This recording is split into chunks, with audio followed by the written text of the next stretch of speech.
You are listening to the Thinking Effect podcast with Ortal Green and Lillian Kriegler. Hello, everyone, and welcome to episode 19 on the Thinking Effect podcast. And this episode is a special one. It's all about how can teachers use movement to enhance thinking. And we have a very special surprise to you today. But first, hello, Lillian, how are you? Hey, Ortal. I'm just saying it again. Hey, Ortal. It's how I greet you every single time we come on here. It's lovely to see you.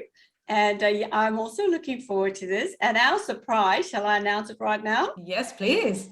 Well, we have a wonderful guest tonight on the Thinking Effect podcast. And I met our guest, as I met you, Ortal, on LinkedIn. And I was so impressed with her profile. And we are talking about a movement specialist and expert, Gina Bale. Woohoo! We're so thrilled to have Gina. And I'm going to hand over to Gina and ask her to introduce and tell us a little bit about herself. Thank you so much. Hello, everyone. My name is Gina. And just to give you a very, very brief background, my background was originally in ballet, but I have spent the last 27 years teaching movement and dance in mainstream early years. That's my speciality, and SEND, special needs and disabilities, and also in vocational and private dance schools. And I have to say my proudest achievement to date, apart from my daughter, she'll kill me if I don't say that, is my baby Little Magic Train, which I created specifically to help children learn through make-believe, music and movement. So I'm all about the movement. And I have qualifications, so I do know a bit about movement from the Royal Ballet School, Trinity College and the Royal Academy of Dance. But actually working with children is what just taught me everything. Yeah, they're excellent at being great teachers, children. And today we're going to talk about learning through movement, which is interesting because, you know, we are born to move. Obviously, our bodies are designed to move around. And in school, we're so confined and we ask children to sit still for so many hours, which is quite amazing, isn't it? It's awful. It's awful. Yes, I mean, the natural thing we all know is for children to want to move. And I think also in a recent episode, we said something like, the worst thing you can do to a child is say, don't touch, you know, look with your eye, feel with your eyes, and you can't really do that. So, you know, Gina, perhaps you'll tell us a little bit about the why, you know, the what the movement means to you in your work with the children. And I mean, your children are of different ages, obviously. So, you know, what is it all about? Just elaborate. For me, all children are, they move to learn. If you look at a baby, watch a baby, they move towards something to learn about it. They want to touch it, they want to feel it. They want to, it's all that sensory, and all children are initially kinesthetic learners. So they have to feel it, they have to do it, it has to be in their body.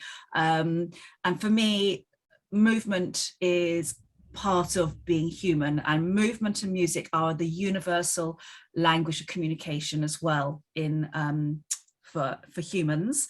And also when you look at the birds in the jungle as well, it's exactly the same thing, they all move. So for me, movement is about creating a learning environment which is, it suits the children's needs, it suits them, not what we want. We want the children to sit still, we want them to sit and listen because we think it's the easiest thing for us, but actually it's not. For the children to learn, they need to move, and we need to sort of think about how we're teaching them. There's been the why I feel that way, and I've known this for a long time because I, as a child, was that really difficult child that was always tapping the floor, banging the desk, fidgeting in my seat. You've seen the children like that. That was me, and I couldn't read or write for till I was about 9. And my parents took me to a dance lesson, and that unlocked the key in my brain. And I was desperate to learn after that. The minute I was allowed to move freely, I was then ready to learn.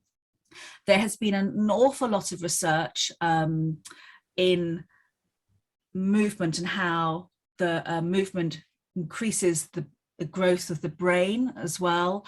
And I know that Ortal and Liliane, you've been talking about all the different aspects of the science, because I'm not into that part. You know all about that. I'm just in there in the practice, and I see the way to get the children to move. But there's so many benefits to their cognitive development, their social development, their emotional development, their myelin building, their physical literacy. And actually, if the children see it, say it, do it, they'll never forget it. For me, that's so important. For sure. And you're right, there are many researches that show the connection between movement and the brain ability to remember new material and to process also new information. So it linked together. I mean, we learn better when we move. And I want to touch a bit about children with special needs, as I know you work in this area. So can you tell us a little bit about it? Yes, I work 2 days a week at an amazing school in Abingdon in Oxfordshire, where they have children and young adults from 2 to 19 years of age with complex and profound physical and learning issues, including autism. And it's all about the movement. I work in the sensory pathway. Obviously, that's all of the sensory. And we get the children to move. Some children are in the wheelchairs. They have no movement apart from maybe their head. And we find sensory ways for them to experience the movement and to feel the air on their faces as if we're moving them through and around the room. But we find that children with autism, when I start with them, I have to have very short gaps. So for example, if I'm doing a movement, they do love doing street dance. So we have to do something. So we have to, and I have to make sure I don't overstimulate them, but we have to, this is a non-verbal group of boys, very active, boisterous boys. I have had concussion. That's how boisterous they are. But I will keep changing the music every 40 seconds, and then I start to extend it till we can get up to a minute and a half, and it takes time to keep their attention. And I'm using different props, and we're doing different things. I tend to have a circuit in the room as well, because they like to have that quite specific movement and routine as well. So gym spots are my magic ingredient for working with those children, but they are amazing, and I've learned so much. And I have to tell you, in my first term at this school, I lost over half a stone. Oh, because wow. I'm moving and running to keep up. So, and it's all about movement for them to learn. It's all about movement. Yeah. And it's, all children can learn through, well, all children do learn from movement, no matter what their physical abilities and needs are. That is amazing. I love what you said, Gina, about, your own experience, finding it difficult to learn as a child, and you have a real sense that you almost felt a part of your brain was switched on. And there is a lot of research around, that part of the brain can appear to be dormant until there are these channels or these connections that happen.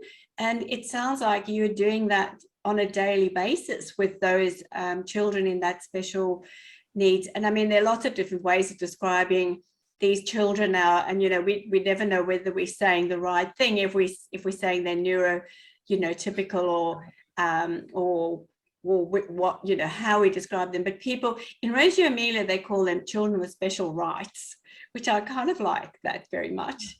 But anyway, so they'd be switching on, and I also love the idea of them, you actually getting their movement and feeling the air on their faces. So even if they're unable to move, is you putting them in that movement trajectory, which is helping. It's really incredible.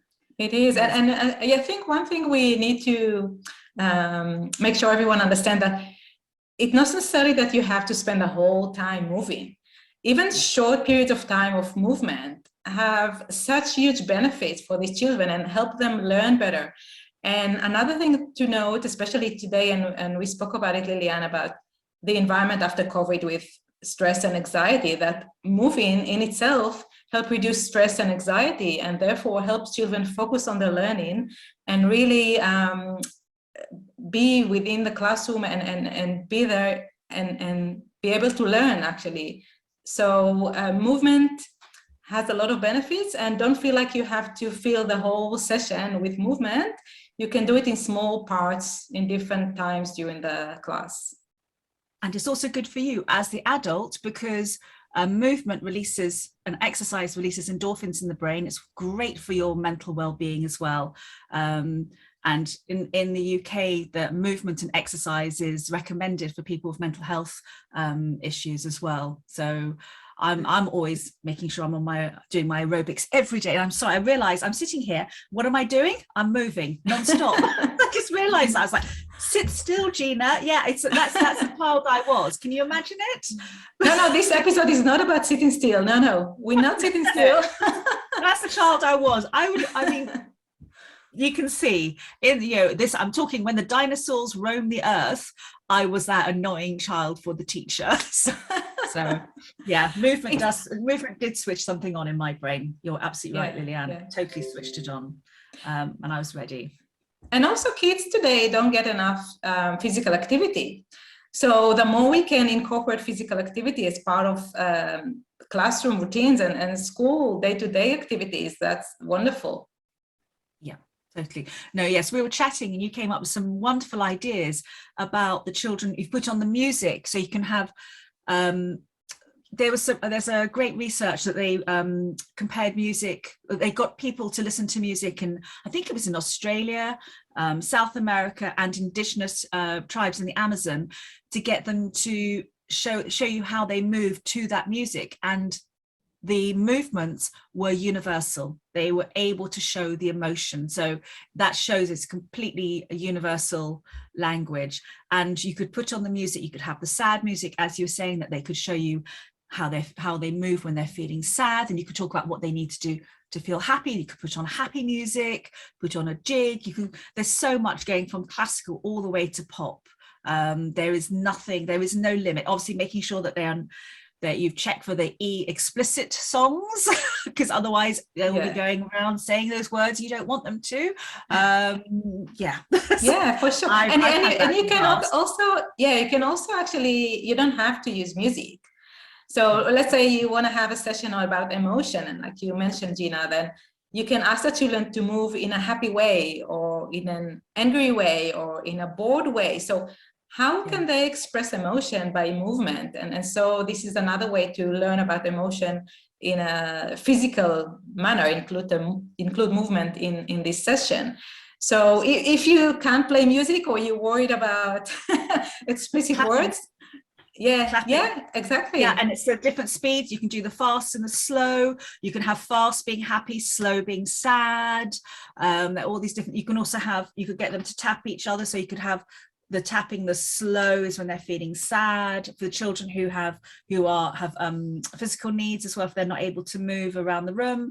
And it's also the use of language as well, saying moving rather than running, skipping and things like that. But yeah, you don't need music. Absolutely. We have our voice, which is music. The way we use our voice as well when we're teaching is very important. We don't want that monotone all the way through. We can whisper and we can bring them in. There's so much that you can do with them for children. It's such a pleasure to teach children.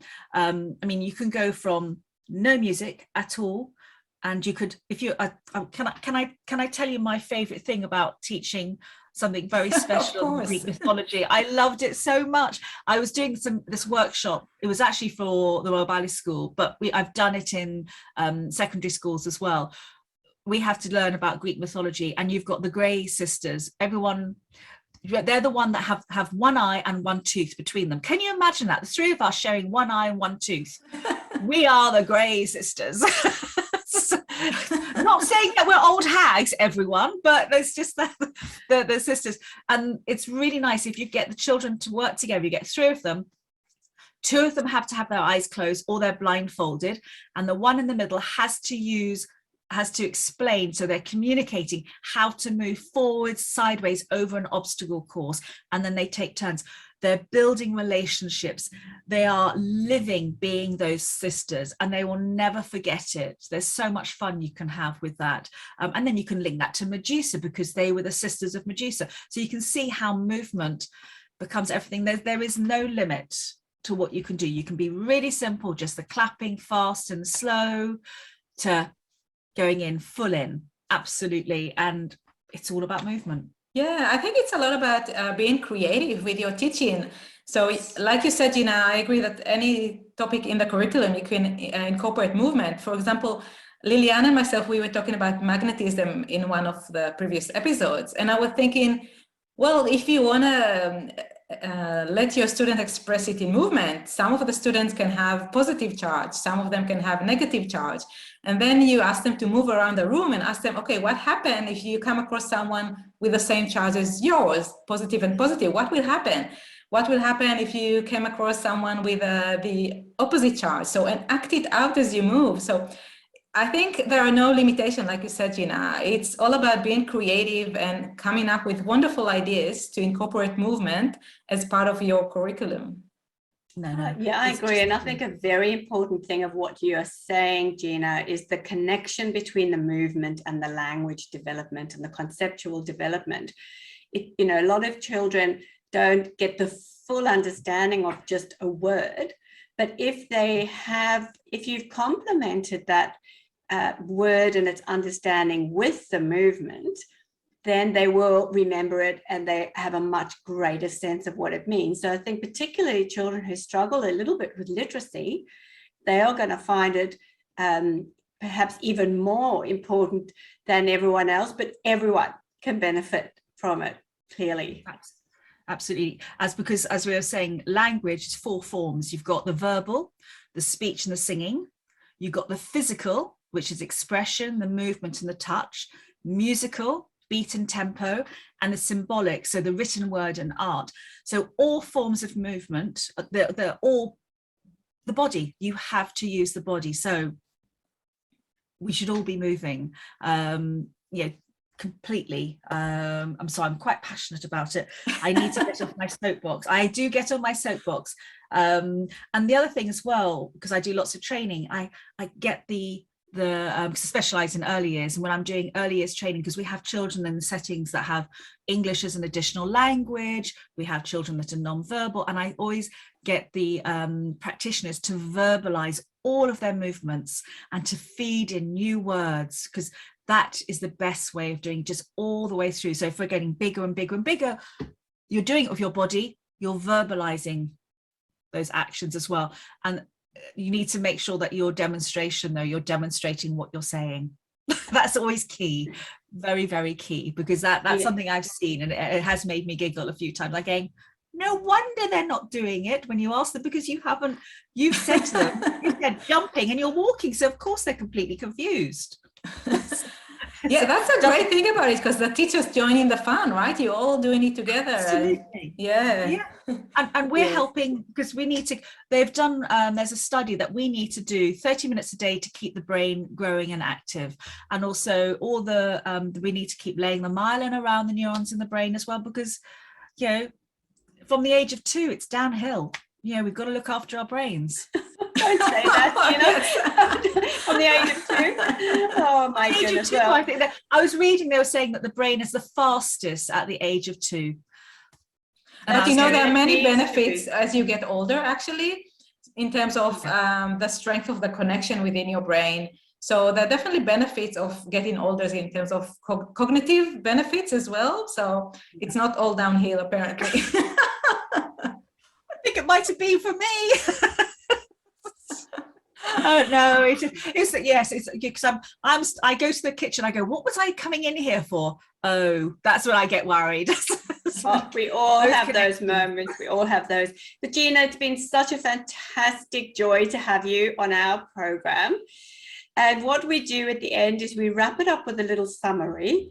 So I'm going to just quickly have a go at that. So the what is that movement is crucial for learning, that movement is something that a big part of the brain is devoted to, and for a reason, because it helps us to learn. So the why is that the more we do it, especially in the classroom, the more we're going to give the children the facility for matching what they hear and what they're learning with their bodies and their movements, so that it makes it more memorable, it goes into long-term memory, and they definitely consolidate it much better. Plus it's fun.